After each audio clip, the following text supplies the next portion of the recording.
I'm certainly glad to see that pride in our country and its accomplishments are not a thing of the past. Astronauts M. Scott Carpenter and Walter Schirra Jr. followed Glenn into space with successive orbits of the Earth.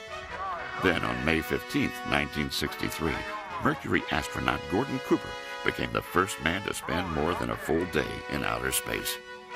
Cooper flew his spacecraft around the planet a total of 22 times. His flight lasted 34 hours, 19 minutes, and 49 seconds. With 6 actual manned missions, Project Mercury had run its course. It had provided America with much-needed information on man's ability to survive and work in space. But more important to some, the Mercury project had finally leveled the playing field with the Russians.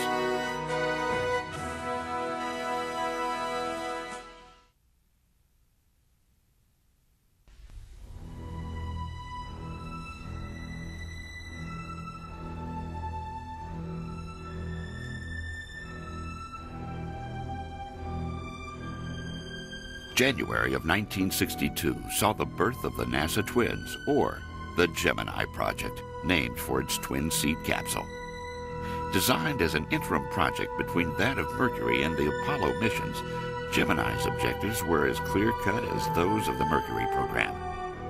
Subject man and equipment to space flights up to 2 weeks in duration, rendezvous and dock with orbiting vehicles, and maneuver the docked combination by using the target vehicle's propulsion system, and perfect methods of entering the atmosphere and landing at a pre-selected point on land. It was clear that NASA was raising the stakes in their race to the moon. But while Gemini was forging forward with some lofty goals, the Russians were doing anything but resting on their past accomplishments. In March of 1962, 5 women joined the original detachment at the Soviet Cosmonaut Training Center, officially breaking the gender barrier in future space exploration activities.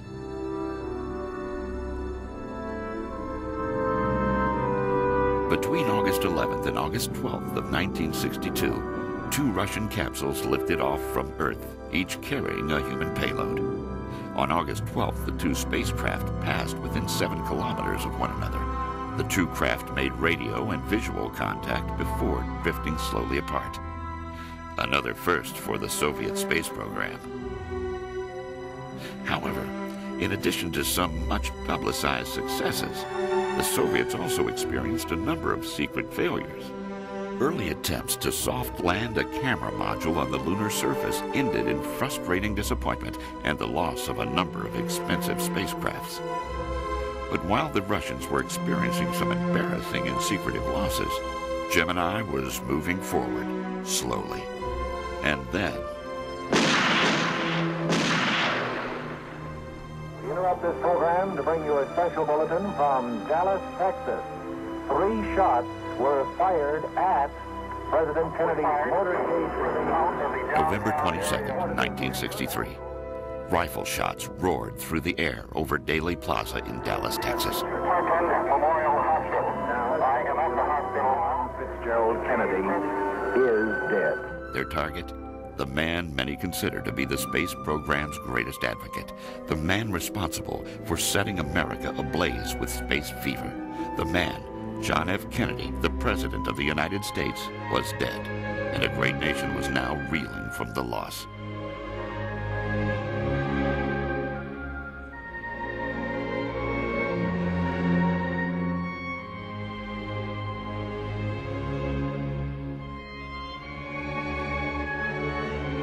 Vice President Johnson assumed command of the country almost immediately. Upon doing so, he made it very clear that his new administration would make space exploration a priority. However, he shifted the struggle for a leadership position in space to that of an individual struggle, stating publicly that he would make it a personal responsibility to ensure that the United States did not fall behind in the space race. He also emphasized the critical importance of technological achievements in space, scientific discovery, military and social reward, and economic stimulus benefits for the country. All of these models for achievement were made high priorities in the Johnson space program beyond the singular goal of landing a man on the moon. it was clear to many that Johnson's goal was one of peaceful unity among mankind in this new frontier. For the first time, humans could see their home planet from space. These images did much to soften the us versus them mentality, but it by no means meant the competition was over. In April of 1964, just 6 months after the tragic loss of President Kennedy, Project Gemini launched its first unmanned rocket. The second unmanned Gemini test flight didn't follow for some months due to the hurricane conditions around the Cape in Florida. Finally, on March 23, 1965, astronauts Grissom and Young piloted a two-man capsule into space and back again.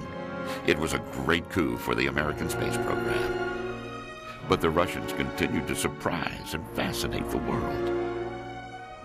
In October of 1964, Vladimir Komarov, Boris Yegorov, and Konstantin Feoktisov flew Voskhod 1, the first three-manned mission in space.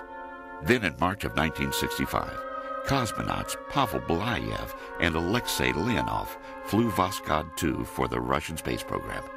Once again, the Soviets amazed the Americans when cosmonaut Leonov became the first man to exit his spacecraft while still in orbit.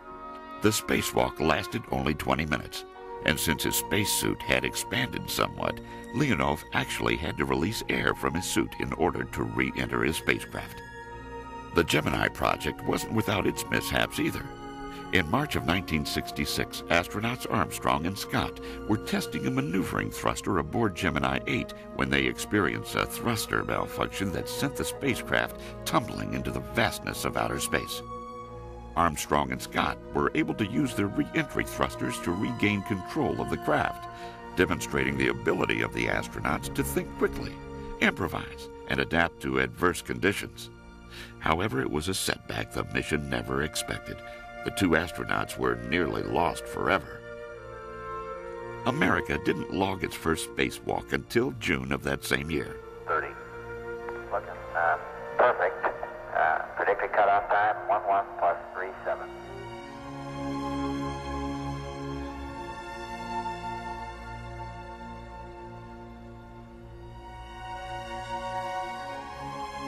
The Gemini missions were considered a great success. Each manned flight carried 2 astronauts and were the first to use a hydrogen fuel cell to generate electricity in the spacecraft. Additionally, Gemini astronauts performed the first orbital rendezvous and docking, essential to landing a man on the moon. In 1966, by the time the Gemini program ended, America was catching up with or even surpassing the Russians in many areas of the race for the dominance in space.